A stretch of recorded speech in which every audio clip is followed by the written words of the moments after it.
আমার সবথেকে বড় যেটা ভয় হয় সেটা হচ্ছে গিয়ে বাবা-মা পড়ে যায়। এই যে ফল, এই ফল আমাদের একটা আতঙ্ক যে পড়ে যাওয়া মানেই হবে কি হয় বয়স্ক বাবা-মায়ের হাত দুর্বল হয়ে যায়।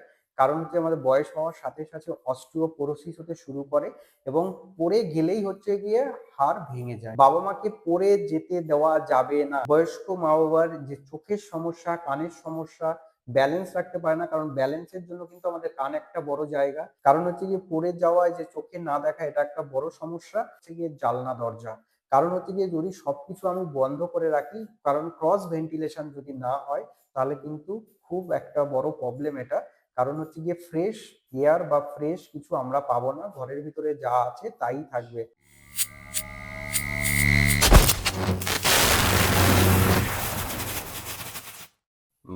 পরিবারের কথা তো বললেন ডাক্তারবাবু। আমি আমার বাবার ঘর দিয়ে বলছি। বিশাল একটা জায়ান্ট স্ক্রিন, মানে একটা টিভি রয়েছে। আর সেটা 24 ঘন্টার মধ্যে 18 ঘন্টাই চলে। আর কি করে বাবা ওখানে বিছানার উপর বসে সারাক্ষণ এই টিভিটা চলছে। তো আপনি বললেন পরিবারের কথা, খাবার দাবারের কথা কি হবে। তো পরিবেশটা কি হওয়া উচিত, একটা বয়স্ক মানুষের রুমটা কি হওয়া উচিত? আচ্ছা। আজকে তো বাবা শহরে থাকে, দাদা শহরে থাকে, কলকাতায় থাকে। দাদার ঘরে বড় টিভি আছে সেটাও বলে দিল। কিন্তু আজকে আমি তো দাদাকে দিয়ে বিচার করলে হবে না। আজকে আমার পুরো পশ্চিমবঙ্গ রয়েছে, ওয়েস্ট বেঙ্গল রয়েছে। আমার গ্রাম, গ্রান্তর অনেক কিছু জায়গা রয়েছে যেখানে হয়তো কারো ঘরে টিভিও নেই। তো আজকে আমি একটা জেনুইন ওপিনিয়ন দেব। সেটা হচ্ছে গিয়ে সবার জন্যই সেটা অ্যাপ্লিকেবল। আজকে আমার রুম কিরকম হওয়া উচিত, এমন অনেকের তো রুমও নেই, থাকারও জায়গা নেই। যাই হোক, তো আজকে যে সমস্ত রুমগুলো কোনো রকম ভাবেই কনজেস্টেড করা যাবে না, যতটা কম চেয়ার টেবিল বা জিনিসপত্র আলমারি রাখা যায় সেটা হচ্ছে ভালো। মানে ওপেন স্পেস রাখা অনেকটা দরকার। আমার সব থেকে বড় যেটা ভয় হয় সেটা হচ্ছে গিয়ে বাবা মা পড়ে যায়। এই যে ফল, এই ফল আমাদের একটা আতঙ্ক যে পড়ে যাওয়া মানেই হবে কি হয় বয়স্ক বাবা মায়ের হাত দুর্বল হয়ে যায়। কারণ হচ্ছে আমাদের বয়স হওয়ার সাথে সাথে অস্টিওপোরোসিস হতে শুরু করে এবং পড়ে গেলেই হচ্ছে গিয়ে হাড় ভেঙে যায় এবং বড় বড় হাড়গুলো যেটা হচ্ছে কোমরের হাড় ভেঙে যায়। এবং দেখবেন আপনারাও দেখেছেন, নিজের অনেকের এই মানে অভিজ্ঞতা আছে যে বাবা মা পড়ে গেলেই কোনো সময় হাড় ভেঙে যাচ্ছে এবং তাকে নিয়ে হসপিটালে যেতে হচ্ছে। হসপিটালের সাথে সাথে ওটি করতে হবে এবং তার জন্য একটা ফিটনেস দরকার হয়। সেই ফিটনেসটাই অনেক সময় পাই না, আমরা আটকে যাই। কারণ বয়স্ক বাবা মায়ের নানান রকম সমস্যা, তার মধ্যে হার্টের সমস্যা, কিডনির সমস্যা থাকে। তো সেই জন্য ফিটনেসটাও পাওয়া যায় না। তারপরে অনেক মেডিসিন দিয়ে টিয়ে সেটাকে করা হলেও তারপরে দেখা যায় বাবা মা অনেক সময় খারাপ হয়ে যায়, তাকে সিসিউ আইসিইউতে রাখতে হয় এবং তারপরে বাড়িতে আবার নিয়ে আসতে হয়। এই যে মানে 15 থেকে 20 দিনের একটা স্ট্রাগেল, এটা যেমন বাবা করছে তার সাথে তার ফ্যামিলি মেম্বার্স মানে তারাও করছে এবং এটা খুব প্যাথেটিক। তার মানে আমি বলতে চাইলাম বাবা মাকে পড়ে যেতে দেওয়া যাবে না। এই পড়াটা প্রিভেন্ট আমি করব কিভাবে? একটা হচ্ছে গিয়ে আমাদের কিছু আছে ইন্ট্রিনসিক ফ্যাক্টর, কিছু আছে এক্সট্রিনসিক ফ্যাক্টর, মানে বাইরের। বাইরের কি, ধরুন আমার যে ঘরে রয়েছি সেই ঘরে পর্যাপ্ত পরিমাণে আলো নেই। তাহলে আলো নেই, আমি দেখতে পাইনি, আমি হোঁচট খেয়ে পড়ে গেছি। এবং অনেক সময় আমাদের বাঙালি ঘরে দেখবেন একটা ডোরের সাথে একটা উঁচু করে একটা কাঠ দিয়ে রাখা হয় বা উঁচু একটা দিয়ে রাখা হয়। সেইটা অনেক সময় হোঁচট খেয়ে পড়ে যাচ্ছি এবং সেটা যদি আমি সরিয়ে দিই। সেকেন্ড হচ্ছে আমার সব থেকে বড় মানে মা বাবারা পড়েন হচ্ছে বাথরুমে গিয়ে। বাথরুমে কি হয়, তারা হচ্ছে গিয়ে স্লিপারি থাকে এবং তার থেকেও যদি বলি সব থেকে বেশি পরে হচ্ছে গিয়ে যখন তারা প্যান্ট জামা পরতে যায়, এক পা তুলে যখন প্যান্ট জামা পরতে যায় তখনই হচ্ছে গিয়ে পড়ে যায়, কারণ এক পায়ে তখন তারা ব্যালেন্স করে রাখতে পারে না। তাই এই যে পড়ে যাচ্ছে সেটা আমি প্রিভেন্ট করতে পারি। বাথরুমে একটা ঠিকঠাক ধরার কিছু জায়গা রাখতে হবে। স্নান করার সময় একটা টুলে বসে স্নান করতে হবে। যখন আমি পটি করতে বসছি, যে কোমোডে বসছি সেখানে দুটো হ্যান্ডেল রাখতে হবে, হ্যান্ডেলে আমি চাপ দিয়ে উপরে উঠতে পারবো। যে ফ্লোরটায় রাখছি সেটা যেন স্লিপারি না থাকে, সবসময় যেন শুকনো থাকে এবং আমরা যে ম্যাট্রেস ইউজ করি সেটা যেন হচ্ছে গিয়ে স্লিপটাকে প্রিভেন্ট করতে পারে। যে টাইলস গুলো ইউজ করি সেটা যেন হচ্ছে গিয়ে স্যাঁতস্যাঁতে না থাকে বা এই তেল তেল ভাব না থাকে, এমন টাইলস আমি বাড়িতে ইউজ করব না। এবং বাড়ির হচ্ছে গিয়ে বয়স্ক মা বাবার যে চোখের সমস্যা, কানের সমস্যা, ব্যালেন্স রাখতে পারে না, কারণ ব্যালেন্সের জন্য কিন্তু আমাদের কান একটা বড় জায়গা। সেটা যদি কোনো সমস্যা থাকে তার ট্রিটমেন্ট করতে হবে। চোখে যেটা সব থেকে বড় জিনিস সেটা হচ্ছে ক্যাটারাক্ট। যদি হচ্ছে গিয়ে আজ নয় কাল করতে করতে দেখেছি আমরা অনেক বাবা মাকে ডিলে করি মানে অপারেশনটা। যদি কারোর ক্যাটারাক্ট থাকে, তার অপারেশন দরকার হয়, ডাক্তারবাবু একবার বলেছে, তাহলে তার অপারেশনটা করিয়ে দেওয়া। কারণ এক ক্যাটারাক্টের অপারেশন বড় কিছু অপারেশন নয়, একটা অপারেশন করালে কিন্তু সে আবার সব আগের মতো ফিরে পাবে। কারণ হচ্ছে গিয়ে পড়ে যাওয়ায় যে চোখে না দেখা, এটা একটা বড় সমস্যা। এবং হচ্ছে গিয়ে পর্যাপ্ত পরিমাণে আলো, আর হচ্ছে গিয়ে জানলা দরজা। কারণ হচ্ছে গিয়ে যদি সবকিছু আমি বন্ধ করে রাখি, কারণ ক্রস ভেন্টিলেশন যদি না হয়, তাহলে কিন্তু খুব একটা বড় প্রবলেম এটা। কারণ হচ্ছে গিয়ে ফ্রেশ এয়ার বা ফ্রেশ কিছু আমরা পাবো না, ঘরের ভিতরে যা আছে তাই থাকবে। তাই আমরা পুরো বেড থেকে শুরু করে বাথরুম, সিঁড়ি থেকে শুরু করে সবকিছুই কিন্তু আমাদের বয়স্ক বাবা মা ঘরে থাকলে আমাদের কিন্তু নজর দিতে হবে বা খেয়াল রাখতে হবে। এই ডাক্তারবাবু বলছিলেন আপনি পড়ে যাওয়া, এটা ছাড়া একটা প্যানিক, মানে আমি বলছি, আমি ফিরছি কলকাতায় 3:30-4টে বাজে, বাবাকে যে দেখেন নার্সে ফোন করে বলছে তোমার বাবার বুক ব্যথা হচ্ছে, আর থাকতে পারছি না, কি করব। তো আমি কি করলাম, সঙ্গে সঙ্গে আমি ওকে বললাম যে আমাদের ডাক্তারবাবুকে, ডাক্তারবাবু বললো ইমিডিয়েট তুমি নার্সিং হোমে নিয়ে যাও। তো এরকম আমি দেখছি 3 মাস অন্তর অন্তর একবার দুবার হচ্ছে। এবং বাবার যেহেতু এজ হয়ে গেছে, মেডিক্লেম নিয়ে অনেক টাকা খরচা হয়ে যাচ্ছে, একটা বড় বিল নার্সিং হোম দিচ্ছে, চলে আসছে। এই যে প্যানিক হওয়া, এটার ব্যাপারে একটু যদি কিছু বলেন। আর এই যে এত আচ্ছা। টাকা, মানে আমাদের ধারণাটা উল্টো হয়ে গেছে, ডাক্তারবাবু মানে তারা একটা বড় বিল করবে এবং নার্সিং হোমে যাওয়া মানে অনেক টাকা নিয়ে নেবে। এটা আমরা যারা সাধারণ মানুষ এটা ব্লেম দিই, এটা নেগেটিভ কথা বলি আমরা সবসময়। আচ্ছা, এক হচ্ছে গিয়ে এই যে আমাদের যারা এজেড অভিজ্ঞ বাবা মা রয়েছেন, ওনারা অল্পতেই প্যানিক হয়ে যায়। এটা হচ্ছে গিয়ে প্যানিকটা কেন হচ্ছে? বাবা কি কোনো একাকিত্বে ভুগছেন? বাবা কি পর্যাপ্ত পরিমাণে যাদের সাথে মেশার, যাদের সাথে কথা বলার, যাদের সাথে শেয়ার করার লোক পাচ্ছে না? নাকি হচ্ছে গিয়ে এই যে কেন প্যানিকটা হচ্ছে? কারণ আমরা যখন, আমি তো কলকাতায় থাকি, কলকাতার এই যে আপনার বাবার জন্য যে সমস্যা, এরকম সমস্যার জন্য আমাকেও অনেক কল আসে। এবং তখন সেখানে গিয়ে দেখি যে পুরোটাই হচ্ছে গিয়ে 70% কেস কিন্তু হসপিটালে ভর্তির কেস নয়। মানে আমাদের বাড়িতে বসেই আমরা কিন্তু ম্যানেজ করে দিচ্ছি। কারণ কি, একটা হচ্ছে গিয়ে যখনই দেখবেন বাবা মায়ের ঘুম হয়নি রাতে কোনো রকম ভাবে কিছু, এবং বারবার তাকে টয়লেট যেতে হয়েছে, তার পরের দিন 2-3 দিন পরে ওই যে নিজের মত চলছে, এবং কারো পটি ক্লিয়ার হয়নি, কনস্টিপেশনের বাবা মা রয়েছে, এই তারপরে 2-3 দিন পরে নিজের ভিতরে এমন একটা অ্যাংজাইটি ভাব নিয়ে চলে আসে, মানে এমন ভাবে প্রেজেন্ট করে মনে হচ্ছে গিয়ে হার্ট অ্যাটাক হয়ে গেল। মানে তিনি বলবেন যে আমার তো এখানে ব্যথা করছে, আমার সব শেষ হয়ে গেল। কিন্তু আমরা দেখছি যে সেই সময় যদি আমরা হার্ট অ্যাটাকের যে সমস্ত টেস্ট গুলো, ইসিজি করা, টপটি করা, সেগুলো দেখতে পাচ্ছি যে পুরোটাই নেগেটিভ, কোনো রকম কিছু নেই।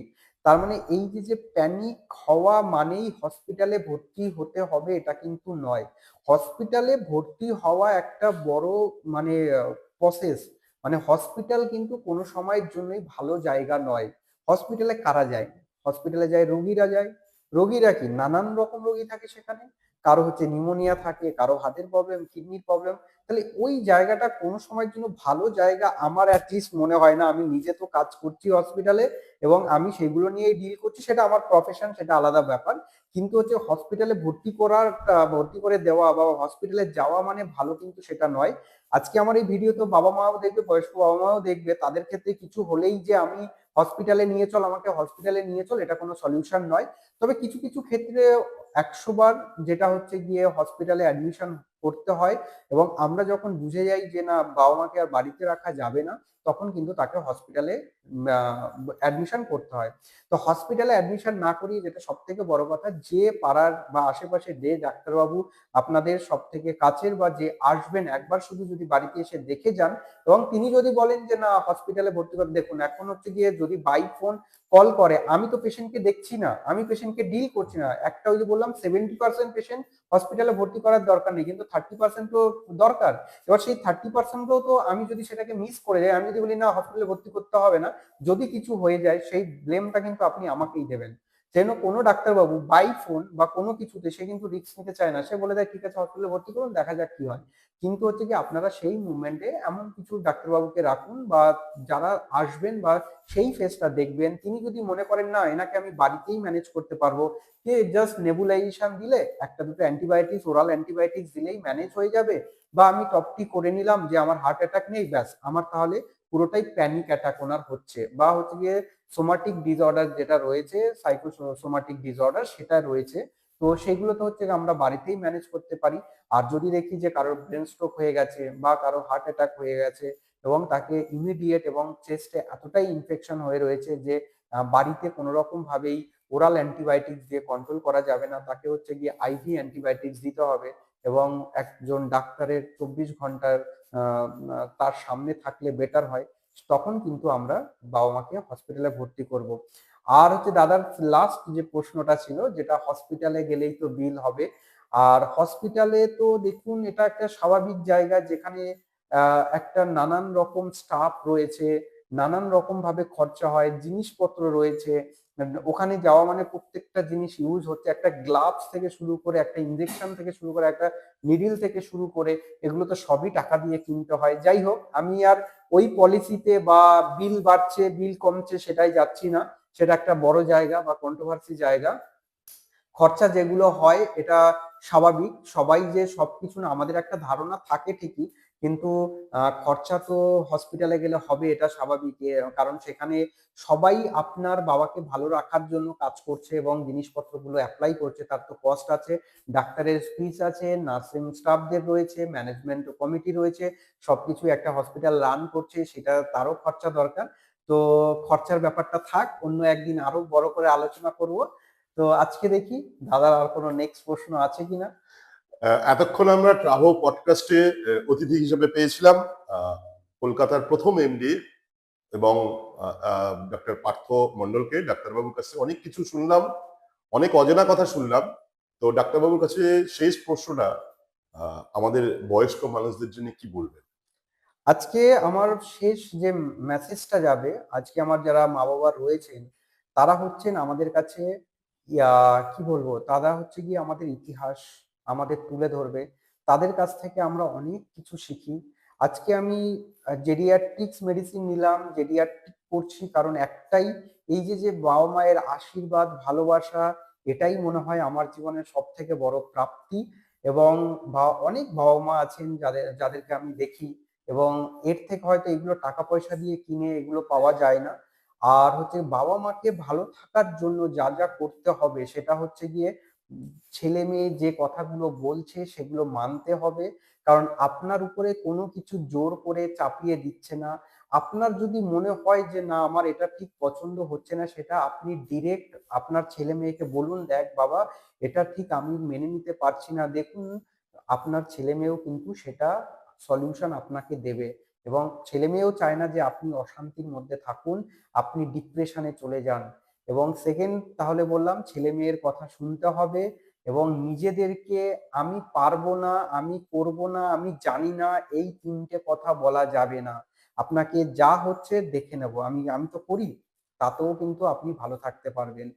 ঠিকঠাক জিনিসপত্র খেতে হবে, যেটা যেটা দরকার, প্রোটিন ঠিকঠাক খেতে হবে, কার্বোহাইড্রেট, ফ্যাট, ভিটামিনস, মিনারেলস সব ঠিকঠাক পর্যাপ্ত পরিমাণে খেতে হবে, পর্যাপ্ত পরিমাণে ঘুমাতে হবে, সোশ্যাল যে সমস্ত অ্যাক্টিভিটি গুলো রয়েছে সেখানে নিজেকে ইনভলভ হতে হবে, রেগুলার বেসিসে আপনাকে ফিজিওথেরাপি বা হচ্ছে গিয়ে নিজে যদি হাঁটাচলা করতে পারেন যোগা করুন, নিজে হালকা ওয়েট তুলে ব্যায়াম করুন, সেটাও না পারলে রেগুলার 30 মিনিট করে হাঁটুন।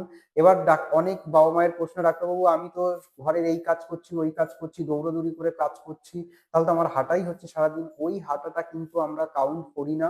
আপনাকে 30 মিনিট হাঁটতে হবে, যখন যেখানে দেখবেন একটু ঘাম বেরোচ্ছে এটাই কিন্তু ইন্ডিকেটর, হ্যাঁ বাবা হেঁটেছে ঠিকঠাক। সব কাজ ফেলে 30 মিনিট হাঁটছেন, অ্যাটলিস্ট সপ্তাহে 150 মিনিট আমাকে হাঁটতে হবে, এবং ঠিকঠাক করে রাতে ঘুমাতে হবে, পর্যাপ্ত পরিমাণে জল খেতে হবে, এবং ঠান্ডা কাশি যাতে না লাগে সেই প্রোটেকশন নিতে হবে, এবং এই যে ক্লাব, পাড়া, আড্ডা এগুলোতে যেতে হবে, মানুষের আপদে বিপদে দৌড়ে যেতে হবে, সেগুলোতে গিয়ে নিজেকে ইনভলভ করতে হবে। আজকে দাদার বাবা যেভাবে থাকছে আমি একদম সেটা মেনে নিতে পারছি না, কারণ বাবাকেও ইনভলভ করতে হবে নানান রকম কাজের মাধ্যমে, টিভি দেখা, সিরিয়াল দেখা বা টিভি নিউজ দেখা, খেলা দেখা, সেটা নিয়ে তুমিও তর্ক করবে, বাবা তুমি আজকে এটা দেখেছো, তুমি না জানলেও বাবার কাছ থেকে ওপিনিয়ন নেবে এবং নিজে একটু কন্ট্রোভার্সিতে ঢোকার চেষ্টা করবে, বাবাকে প্রশ্ন করবে আজকে যে রাজনীতিতে এগুলো চলছে এটা ঠিক কি ভুল, দেখি না বাবা কি ওপিনিয়ন দেয়।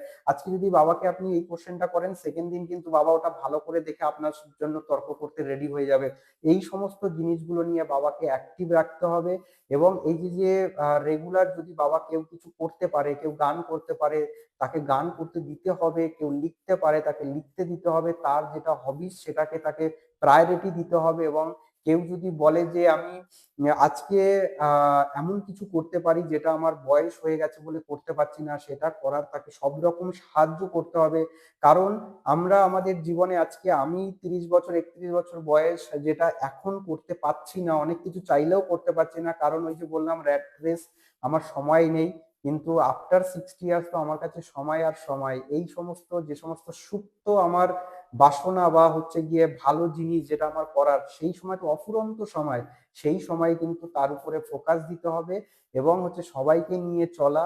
আজকে ঘুরতে যেতে হবে, আজকে কোনো পাড়ার কোনো অনুষ্ঠান হচ্ছে, সেই বিয়ে বাড়ি বলুন বা কিছু, আমি খাবো ওখানে যাব, অনেকে হচ্ছে খাবার ভয়তে যান না, যেতে হবে, খাই না খাই পর্যাপ্ত পরিমাণে একটু একটু খেলে কিছু হয় না, নিজেকে বুঝে নিজের শরীর অনুযায়ী খেতে হবে।